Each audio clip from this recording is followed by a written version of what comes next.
Hello, hello, and welcome to this mleeARC tutorial. These are the tips and tricks in modeling and delineation that I've picked up over the years, and I'm sharing them with you. Why? Because when I went to school, they were training us to be quote-unquote thinkers.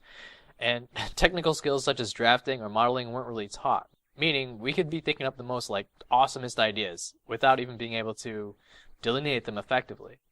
Architecture blogs and video tutorials filled that void for me, and I'm not one to take without giving. So the mleeARC TUTblog is my effort to pay it forward. And this week's lesson is on animating section planes in SketchUp. So let's get to it. Now I'm going to go through this twice. Once with the full workflow demonstrated, kind of the micro, then I'll break it down to explain the takeaways and then go over it again on the macro level.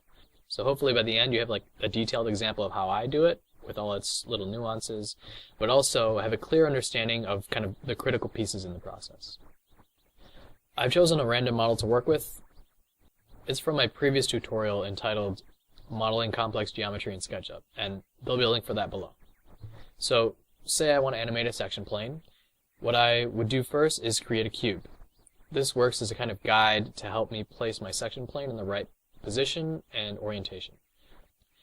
To add the section plane, I just go to Tools, Section Plane, and just place it on the cube.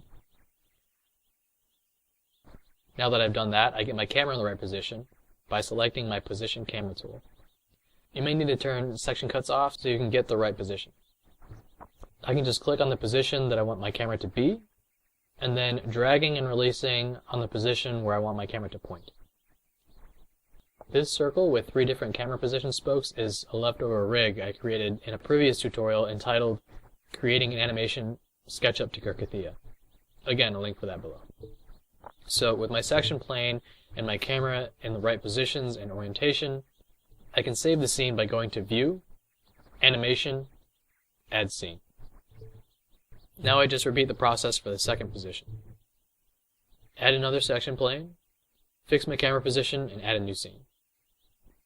Now, it's my preference to change the colors to cyan and yellow just to match the color scheme of what's on the TUTblog.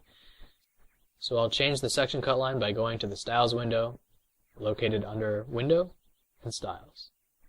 I'll hit the Edit tab and select the Modeling Settings button. I'll select the section cuts color and change it to my cyan color. And I just want to thicken the line a bit, so I'll increase that. You can see if I toggle between scene 1 and 2 that it's a little fast. We'll adjust that by going to View, Animation, Settings, and changing the scene transitions to 6 seconds.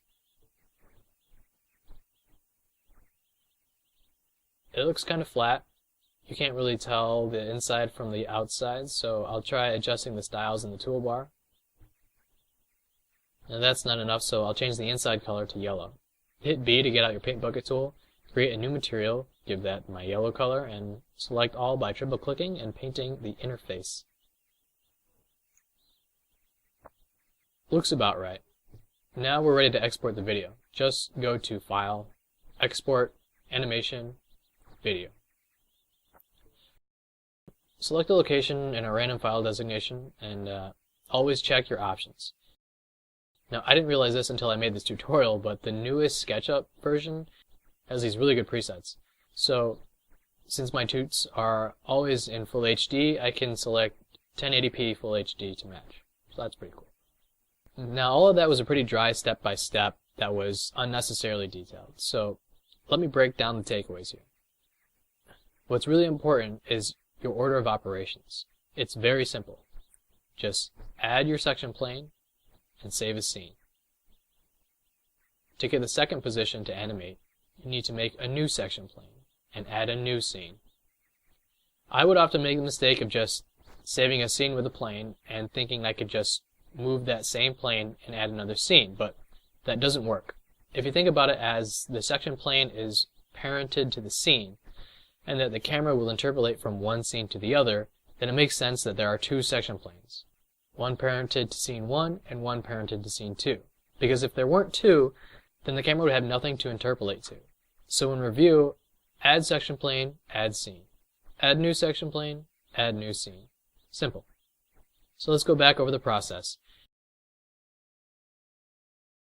Here, I'm getting ready to add the section plane. Boom. add section plane. Here I'm getting ready to add the scene. Boom, add scene. Getting ready for a new section plane. Boom, add new section plane. Getting ready for a new scene. Boom, add new scene. This is a pretty valuable visualization method for people like me who do a lot of designing in SketchUp. I remember for my 4th year topical studio, I was pressed for time. My daughter was going to be born in mid-April and my presentations were in early May. Now, family is the most important thing to me, so I took a week off of school to be with my wife and my newborn, even though I couldn't really afford it.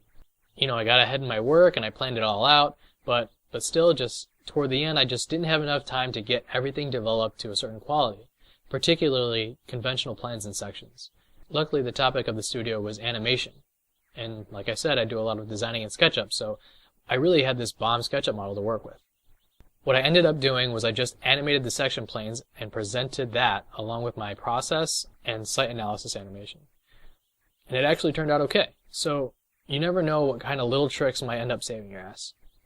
I hope this was useful for you, and I'll see you on the next one on the TUTblog at mleeARC.com. Cheers.